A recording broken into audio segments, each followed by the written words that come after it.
Hello! Welcome back to my channel home made healthy delights. ఈరోజు నేను చేసేది chicken dum biryani, express dum biryani అనుకోండి. ఫస్ట్ దీనికి చికెన్ మ్యారినేట్ చేసుకున్న చికెన్ని ఫస్ట్ చేయాల్సింది ఎయిర్ ఫ్రైయర్‌లో పెట్టేయడం. మనం ఎయిర్ ఫ్రైయర్ అంత బాగా వాడతాము.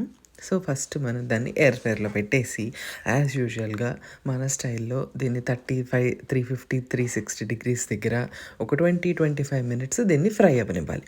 దాని పని అది చేసుకుంటా ఉంటది. దమ్ బిర్యానీ కంటే మనకు చాలా పని ఉంటది కాబట్టి, సో, మన పని మనం చేసుకుందాం. ఈలోపు వీటికి కావాల్సింది ఆనియన్ గ్రేవీకి మాత్రమే ఆనియన్, టొమాటో, పచ్చిమిరపకాయలు ఇవన్నీ మనం మంచిగా ఒక ప్యాన్ పెట్టుకొని ఎక్కువ ఆయిల్ వేసుకొని దాంట్లో ఈ ఉల్లిపాయలతో పాటు కొంచెం జీలకర్ర వేసుకొని ఉల్లిపాయలు బ్రౌన్గా అయ్యేంత వరకు ఫ్రై అవ్వనివ్వాలి. ఈ ప్రాసెస్లో ఇదే చాలా టైం టేకింగ్, మిగతాదంతా ఎక్స్‌ప్రెస్ వే. సో, దీన్ని బాగా మనము ఫ్రై చేయాలి. ఫ్రై చేసుకున్నప్పుడు దీనికి కావాల్సినంత కొంచెం ఈ ఉల్లిపాయకి కూడా కొంచెం ఉప్పు పడుతుంది కదా, అందుకని కొంచెం ఉప్పు వేస్తున్నాము. దీనివల్ల ఫాస్ట్గా ఉడికిపోతుంది, ఫాస్ట్గా పని కూడా అవుతుంది. అది అలా వేగుతూ ఉంటుంది. మధ్యలో మనం ఎయిర్ ఫ్రైయర్ని చూసుకుంటూ ఉండాలి. లేదంటే ఒకవైపు మాడిపోయి ఇంకోవైపు మాడకుండా అలా ఉంటాయి.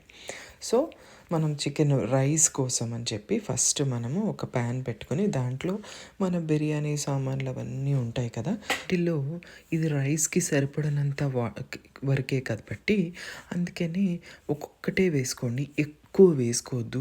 ఆ ఫ్లేవర్ మరీ ఎక్కువ అయిపోతూ ఉంటుంది, అదంత మంచిగా ఉండదు. సో, కొంచెం ఆ వాటర్కి ఆ రైస్కి పడితే మనకి సరిపోతుంది. అందుకనే కొంచెం వేసుకోమని చెప్పాను. అదనమాట.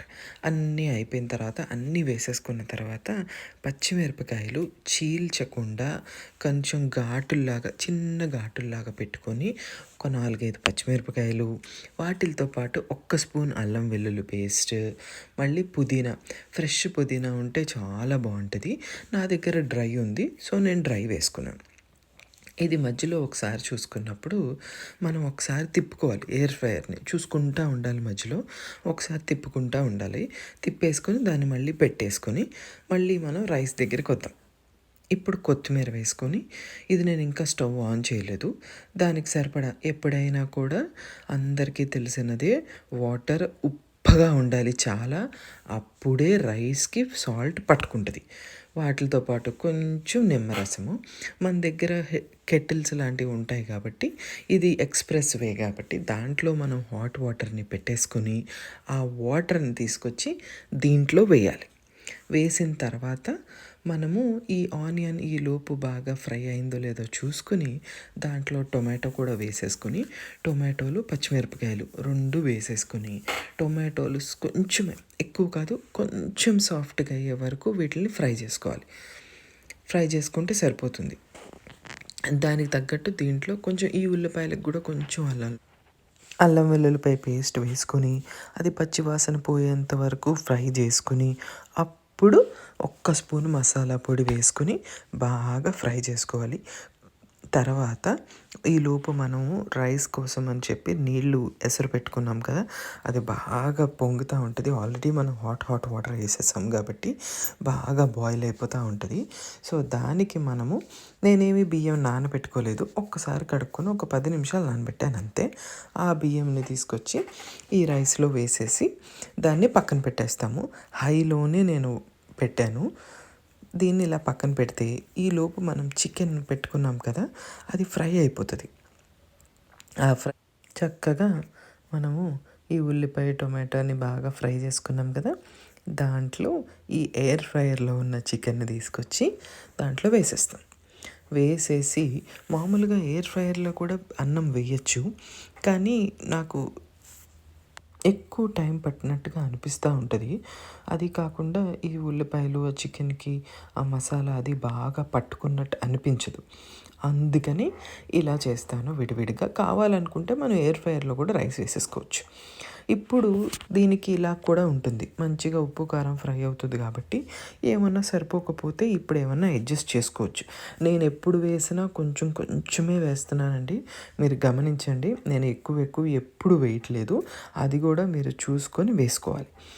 బాగా ఇలా అయితే కూడా ఫ్రై అయిపోతుంది. ఫ్రై అయిపోయిన తర్వాత ఇప్పుడు మనకి ఈలోపు రైస్ అనేది పక్కన అవుతూ ఉంటుంది. ఆ రైస్ని తీసుకొచ్చి చక్కగా 90% ఉడికిపోతే చాలు. దాన్ని తీసుకుని వచ్చి మనం ఇక్కడ లేయర్స్గా ఫామ్ చేసేసుకొని మంచిగా ఒకదాని మీద ఒకటి తీసుకొని, ఇప్పుడే చెప్తున్నాను మళ్ళీ నేను, 85-90% ఉడికిపోవాలి. 70% ఉడికితే కాదు, బాగా ఉడికిపోవాలి. ఉడికిపోయిన తర్వాతే మనం దీన్ని దమ్కి పెట్టుకోవాలి.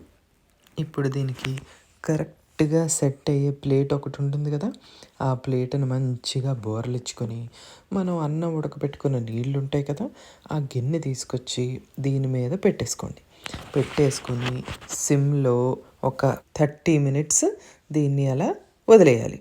వదిలేసాక చక్కగా దాన్ని పక్కకు తీసి ప్లేట్ తీసుకొని చూసుకోండి. అంతే, మన దమ్ బిర్యానీ సూపర్గా రెడీ అయిపోతుంది.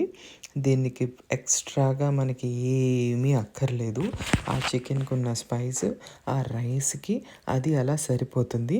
ఏమన్నా చేసుకోవాలనుకుంటే కొంచెం రైతా చేసుకోండి, అంతే. అంతకుమించి దీనికి ఏమీ అవసరం లేదు. అంతేనండి, మన chicken dum biryani, express chicken dum biryani ready అయిపోయినట్టే. మంచిగా దీన్ని పైకి కిందికి తిప్పేసుకొని శుభ్రంగా ప్లేట్లో పెట్టుకొని చక్కగా దీన్ని ఎంజాయ్ చేయొచ్చు. చాలా టేస్టీగా, ముఖ్యంగా చిన్న పిల్లలు కూడా తినే స్పైస్ లెవెల్స్ ఇది. నేను చేసిందైతే నేను చాలా కొంచెం వేసాను, హ్యాపీగా వాళ్ళు కూడా శుభ్రంగా తినేయచ్చు. అంతేనండి. Thank you so much for watching. Bye.